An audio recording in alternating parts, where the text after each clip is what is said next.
Let me ask you about technology, Dave, because you've got your hand in tech, and you have with locals.com recently. I had George Farmer on last year, who's just become the CEO of Parler, which is amazing. Yep. He's a friend of ours. We just had Candace on the show a few weeks ago, and she said she'd be running as VP in 2024 with Trump as well. We can talk about that shortly. You know, we raised $1.5 million for our digital freedom platform last year and streamed 57 episodes.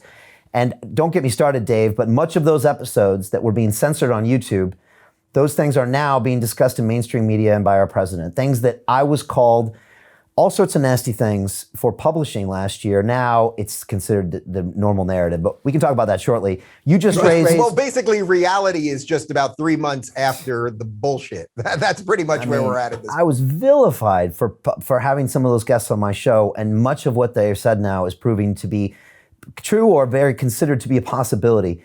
It's shocking. You just got, I think, a $3.8 million investment in locals. Tell me about using tech to fight back, against, these trillions of dollars in this established, Silicon Valley, even if it's displaced to other places. Can it be done? How are you doing it?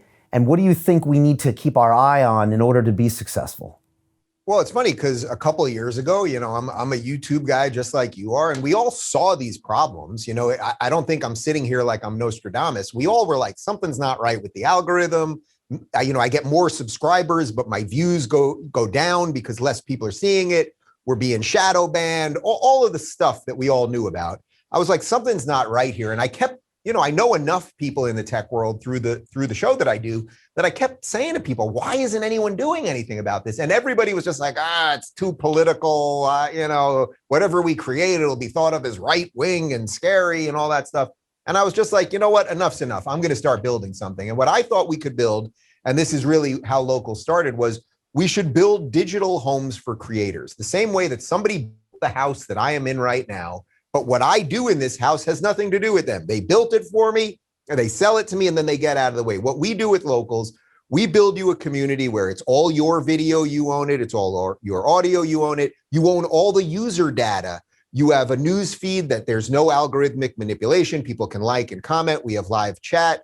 We have live video streaming coming. I mean, you guys absolutely should be on there. I'll be happy to connect you with the team afterwards. But in essence, we give you the tools to be an independent creator online. And it's subscription based. So there are no bots, there are no trolls, because once you literally, if you put our minimum in a community, you set your minimum.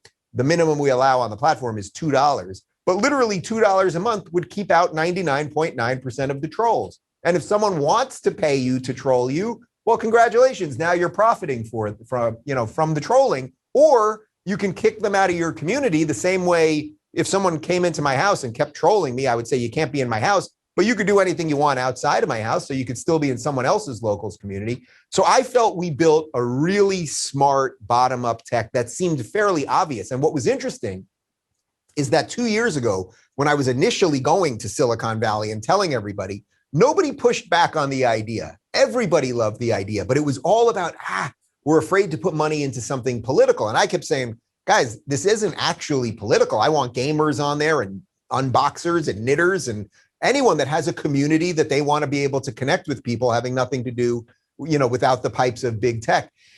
Long story short, it was a lot of work in the last 2.5 years. But our last round was led by David Sachs, who's the former COO of PayPal, former Stanford colleague with Peter Thiel. And then that opened up a bunch of doors with not only great investors, but true innovators.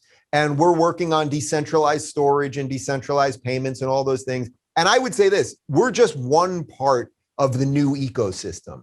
So I would say we're the community and subscription piece of the new ecosystem. So Patreon is sort of the old method. We're the new method where you own it. But then there's other pieces in that ecosystem. Maybe Rumble will eventually replace YouTube. Maybe Parler will eventually replace Twitter, and an entire new ecosystem can develop. These are big ideas. These are things that we're going to have to figure out. There's technological issues, there's legal issues, there's philosophical issues related to free speech, all of those things. But I got to tell you, it's been fun. It's a lot of work. But when just in these last 2 years that I just had an idea that then turned into something. And then I go to these meetings with people and they're like, hey, we want to give you money. We believe in this. I'm not pocketing that money. I own some of the company, obviously, but that they're like, oh, we believe in this and let's fight this thing together. I think more people are getting a little brave. I think investors are starting to say this big tech stuff is out of control. And it's not just that they're coming for conservatives, they're coming for everybody. And let's see if we can fight it. So it's fun along the road, but it's work. I mean, it's real work.